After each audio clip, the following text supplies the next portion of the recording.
സ്വകാര്യ ബസ് സമരത്തിനിടെ കൊച്ചിയിലെ ഒരു വിഭാഗം യാത്രക്കാർക്ക് ആശ്വാസമായത് ബോട്ട് സർവീസുകളാണ്.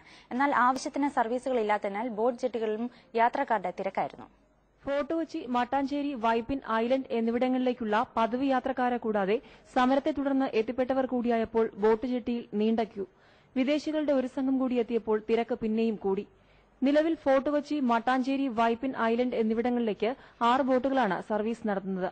എന്നാൽ പലപ്പോഴും ഇതിൽ 3 മാത്രമേ സർവീസ് നടത്താറുള്ളൂ എന്ന് യാത്രക്കാർ പറയുന്നു. യാത്രക്കാരിവിടെ ഒരുപാട് നേരം ബുദ്ധിമുട്ടിയിരുന്ന് പോകേണ്ട സമയത്ത് പോകാൻ പറ്റാതെയും വീട്ടിൽ പോകുന്നവർക്ക് വീട്ടിൽ എത്താൻ പറ്റാതെയും അങ്ങനെ പല അസൗകര്യങ്ങളും ഉണ്ട്. ദിവസവും 40ഓളം സർവീസുകളാണ് ക്രമീകരിച്ചിട്ടുള്ളത്. എന്നാൽ പലപ്പോഴും ഇത് 25-ൽ താഴെയായി ചുരുങ്ങാറാണ് പതിവെന്ന് സ്ഥിരം യാത്രക്കാർ പറയുന്നു. ഇടയ്ക്ക് വരെ ബോട്ടൊക്കെ സർക്കുലർ ബോട്ടൊക്കെ പണ്ടുണ്ടായിരുന്നു, ഇപ്പൊ അതുമില്ല. സർക്കുലർ ഉണ്ടെങ്കിൽ എംബാർക്കേഷൻ അപ്പുറം ചുറ്റി കറങ്ങിയൊക്കെ വരുമ്പോഴേക്കും ആളുകൾക്ക് ഒരുപാടായേനെ, അതും ചെയ്യുന്നില്ല. ഇതിപ്പം ബസ് സമരം വന്നുകൊണ്ട് ഞങ്ങൾക്ക് കടുത്ത ബുദ്ധിമുട്ടായി. ഇപ്പൊ ഇടയ്ക്കൊരു ഗ്യാപ്പിലൊരു ബോട്ടുണ്ടായിരുന്ന സൗകര്യമായിരുന്നു.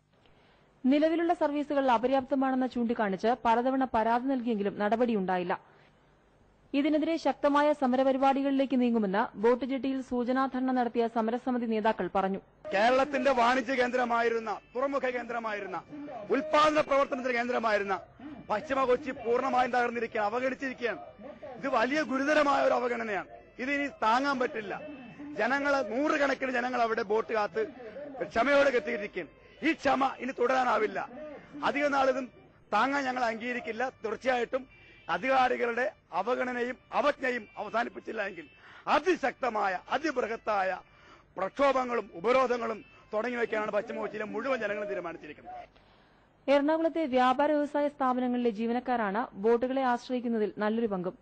സർവീസുകളുടെ എണ്ണം കൂട്ടുന്നതിലൂടെ നഗരത്തിലെ തിരക്ക് കുറയ്ക്കാനാകുമെന്ന് നാട്ടുകാർ പറയുന്നു.